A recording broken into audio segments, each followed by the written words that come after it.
In the meantime, though, we are turning to Gaelic football. So we neglected, in particular, Derry on our analysis yesterday, and my apologies, Derry, we just ran out of time. The other game's very absorbing, and Derry-Cork wasn't a classic, so we probably skated by it relatively quickly, and maybe we didn't give Monaghan their due credit either. So I'm very happy to say Mr. Brendan Devenney is with us for something of an Ulster perspective ahead of this Kerry-Dublin final. What about you, Joe? Yeah. Listen, we don't want to jump the gun, but after the weekend, yeah, all indicators are pointing that way. But we've had a bad season, Joe, so it's very, very hard to tell. Was this just one of those brilliant performances from the two sides? It's hard to know. We've seen some unbelievable performances throughout the championship from teams that shouldn't have won on certain days, so I suppose that's what Monaghan and Derry are going to look to do, upset the odds. As I mentioned there, we started yesterday with Mayo Dublin, talked about that for plenty, and then did similar on Kerry's win, and then Monaghan Armagh was so dramatic, and we pretty much skated by Cork 1-8, Derry 1-12, which, it must be said, wasn't a thrilling spectacle. Derry had their first score after 10 minutes. By half an hour, Cork had scored 3 points. So it wasn't quite the Dublin Mayo kickfest that we might have enjoyed a touch more. That said, Derry are here in a semi-final. They're not happy with the they can't do it in Croke Park line, and they have Kerry in their crosshairs. So give us a word on Derry's performance against Cork. It was very, well, for want of a better word, talking about GAA players, it was very professional, very controlled. Yeah, and I think that's how Derry play.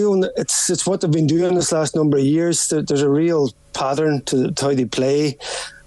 Maybe over defensive last season when they got up there, they realised they had to tweak some things, and they certainly are flooding and committing players forward. And probably off the back of last year, you're looking, are they any better? I mean, in squad terms, of course, the brilliant McFall is back. We haven't seen the best of him yet, really. I think he's slowly coming up to the pitch of where county football is at. We've seen some flashes of brilliance from him.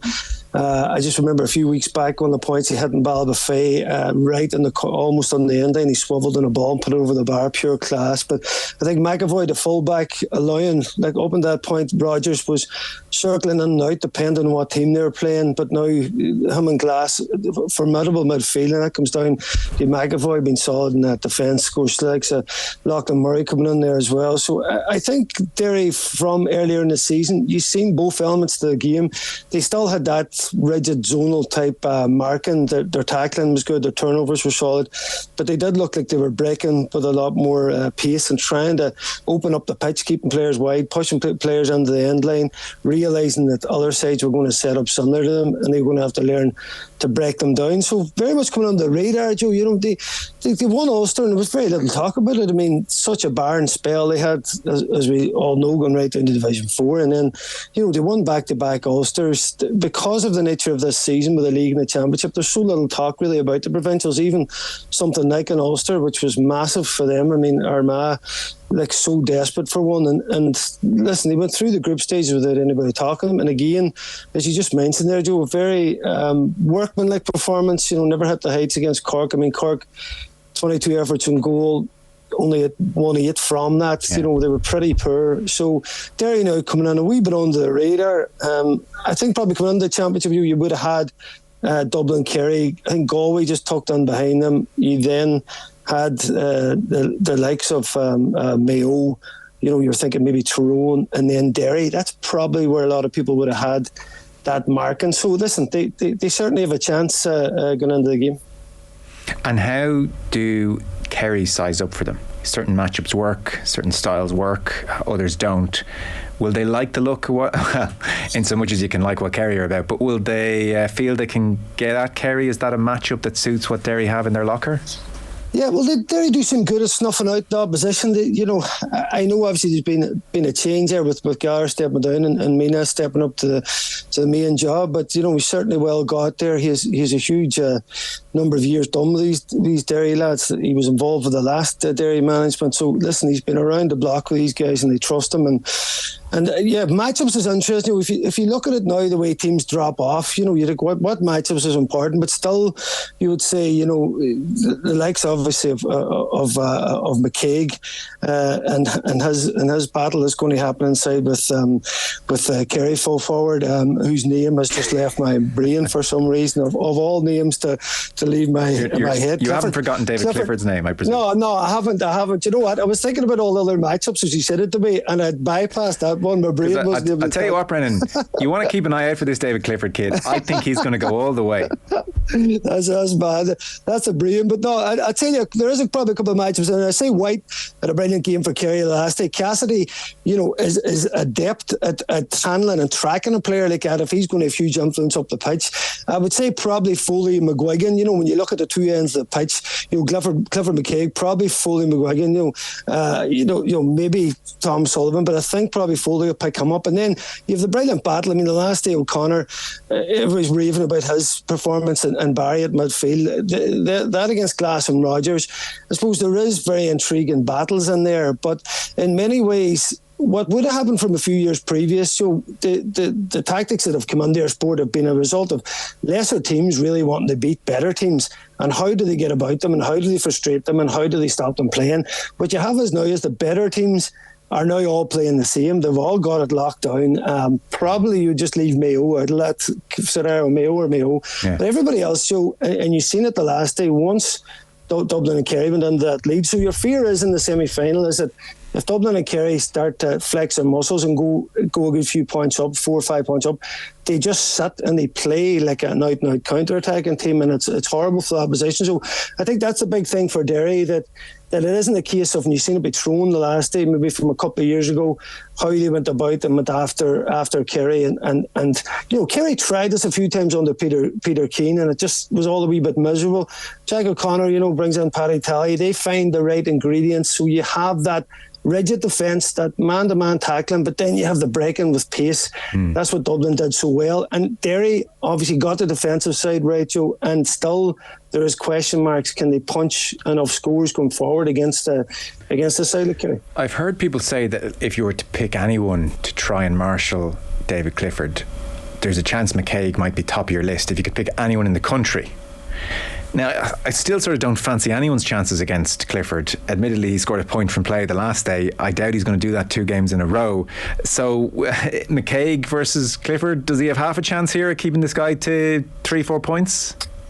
Yeah, it's so funny, Joe, how we talk about Clifford, and you talk about a guy hitting 5 points in the game. If I come away from Croke Park with 5 points, 1 mark, 1 from play, I've had 3 frees. I'm pretty happy with my day's work. And, and we're looking at this guy going, he's had an off day. I mean, his pass which led to the goal, we've been raving about as well. So I'm thinking with Clifford, I would say he probably likes days like that he's contributed brilliantly to the goal with a bit of unbelievable skill. He's kind of done his job again, probably in a workmanlike, and he hasn't set the world on fire. I mean, there was a free pull back. Remember the one he planted in the net, Joe? And I was just looking back at it. Should have been an advantage. Advantage should have been played, and you look at the ease that he put that ball in the corner of that net. So I mean, people just can't do that. Normal forwards just can't do that. He just strokes that ball into the back of the net. So your fear would be, if he gets a run against Derry. But as you said, McCaig, unreal. He had probably one slip of Bosch and Gillen in Ballybofey in one of the games of his life now, and maybe that small bit of youth and pace against him. Maybe Chrissy's been there a long time, but I don't think Clifford is overly fast in that terms. He obviously is unbelievably physical. So I think that's set for a huge battle, and that'll have a massive bearing in the game. Monaghan and Armagh after extra time had 14 points apiece, and then we had the penalties, which were very dramatic, unlike large quotients of the game. We had Darren O'Sullivan on yesterday and Colin Boyle. They were doing our analysis, and I gave it the old cliched, thoughtless question presenters ask people in these circumstances. I said, God, you'd feel very sorry for Armagh. And it was interesting. Darren O'Sullivan was so strong and pointed on it. He said, I don't feel sorry for them at all. They got everything they deserved. They have the forwards to actually play really good football and to go out and win games. And this policy almost of stay in the game tactics is not going to get them anywhere. And I've no sympathy for them. None. So I have to say, I kind of do look at the cards that McGeeney has to play in that forward line. and would love them to play a few more of them. So what's your read on how they're to feel about this season, his 9th in charge? Yeah, listen, it's been a mass. You'd have to say they are on the up and up. I mean, they're down as far as Division 3. You know, the Guinea from Armagh dominating, particularly in Ulster. Then they couldn't win a game in Ulster. You know, obviously Donaghy came in there to the backroom team, and they really looked like they were going somewhere. I mean, the Ulster final, if you look at the 3 penalty shootouts, so I was just thinking about those players. Most of them have been on this journey all together with McGuinness since they've started to get back into a Division 1, a competing team. You know, if they won those 3 penalty shootouts, they're in All-Ireland semi-final last year. Who knows what would happen? They've won Ulster and they're in All-Ireland semi this year. And it completely changes everything about those players' careers, basically, because who knows what's going to happen after this. So it's on the back of those 3 penalty shootouts. You know, the Armagh world could be so different. But it is what it is. And if you're on about normal time, Joe, yeah, and we're crying out the Armagh about this all year. So when I take this back to, I was doing a commentary Armagh against Tyrone, and Armagh playing so in the match. They have a man sent off, and they realised the game's over, and Tyrone were keeping the ball, and they started to squeeze on Tyrone with a man down, and turnovers, and cause mayhem, and push Tyrone, and very easily could have got a goal at the end of the match, which would have got them a draw. And you're looking saying, why aren't Armagh, with 14 men, they were able to put Tyrone under massive pressure, and you were like, right, that's front football. That's how we attack the game. And if you look at Armagh's physicality and their ability to play, as if they're sitting, you know, with the power that they had, they're a much more physically stronger team than Monaghan in height-wise anyway. So you're thinking, why didn't you put the squeeze on Monaghan? And particularly, we obviously know with a black card, sitting in, waiting to win a game by a point. And listen, it nearly came off, Joe, but then you had that cometh there, the man McManus again, wham bam. Hey, this man, talk about vintage, Joe, and listen, came to Pennos in, and it's that lottery. So looking back at it now, was there a couple of goal opportunities in there? Maybe Armagh could have went for. I mean, we talked about Clifford a minute ago, Grugan coming in there, you know, that left foot of his, you know, a goal at a stage in that match, I think, would have catapulted Armagh victory. But that's a Monaghan or Plucky, they hung in there. What's next for Armagh is difficult because it's a huge ask, Joe, to keep playing that way, because I think that negative style of football kind of grinds teams down after a while, and with Armagh not getting the success they would have wanted, it's difficult to come back year on year. Yeah, you have to have the success to make that worthwhile. You do. And I think, Joe, there's a lifespan with playing that real rigid football, because at the end of the day, it's not enjoyable. I mean, everybody's a defender first, and I think you're seeing that with Derry. In fairness to them this year, they are at times, I know when they get into their defensive shape, they're still as bad or as rigid as ever, depending on how you look at it, but they are trying to open up that bit more, and I think we are to keep on having their best players back in, and especially players of the quality of Rian O'Neill, to have them so like almost playing half backs for a majority of the game. It doesn't work. And you see like O'Neill's kick when they need it, and you're like, oh my God, I mean, 4 or 5 more of these, a half would be just fine. Is there any sense that we're being a touch harsh on Armagh, though? Maybe they don't have the firepower we're saying they do have. Maybe McGuinness sees it close up and he's got a stronger sense of their abilities. I say that because it's my instinctive reaction watching them, but it's pretty easy for me on the couch as I sip a cup of tea. McGuinness is super smart. It emanates from him. Kieran Donaghy is an attack-minded player, coach, I would think, super smart. I would think I'd love to see their phone bills. I'd say they're talking the whole time, plotting, and I'm just here going, oh, you know, why don't you attack more? And a part of me thinks I may be doing them a big disservice. So are we being a touch harsh on them as well? Well, I think from the year previous, when we were getting infused about Armagh, don't forget, it's not, you know, they're only just really come back into this point where they were challenging. They were getting back to Croke Park, and the way they dismantled, particularly last year, what they did to Rowan, what they did to Donegal, they really went for them for the jugular, and you had all this firepower and all this aggression, and for some reason they dropped back then. And earlier in the season, I remember talking about this, and I could only think, were they getting ready maybe to possibly look at a trajectory of meeting Derry in the Ulster final, and that's how we have to play to beat them, because Ulster was so important for them. But yet we've seen so many instances of it, you know, particularly in the league, down in Killarney, you know, when they should have won the match, but their defensive regression really killed them in the game. And in many ways, Armagh in the league, the couple of results could have flipped so easily. They could have been at the top of the league. They end up getting relegated. I thought the penny would have dropped a bit then, Joe, in terms of how they approached the game, but it didn't happen. So that brings us to Monaghan. You mentioned McManus, and it is, I mean, I think everybody in the country, you couldn't but be happy for McManus. And I don't know which point it was. I think he scored 4 in total, but there was one earlier on where it's such a clever little jink, the way he feigns to hop the ball one way and pops back onto his left and finds a bit of space, and calm as you like. I mean, silky smooth over the bar. And then the way he won the free, the way he took the free under those circumstances, glorious. I think his hips are giving him trouble. He's been on the go a long time, and no one likes sitting on the bench. But I mean, he gets his moment in the sun. He's a finisher, not a sub. Yeah, for sure. I do. That's a great way of putting that down. Yeah, I seen him come on a few weeks back, as I say, up against Donegal, and Monaghan were really poor in the night. Donegal played well. I won't take anything away from him, but this is a Donegal team who you know, we're missing so many players in that. And looking at that Monaghan team, there seems to be this issue. There's real up and down with them.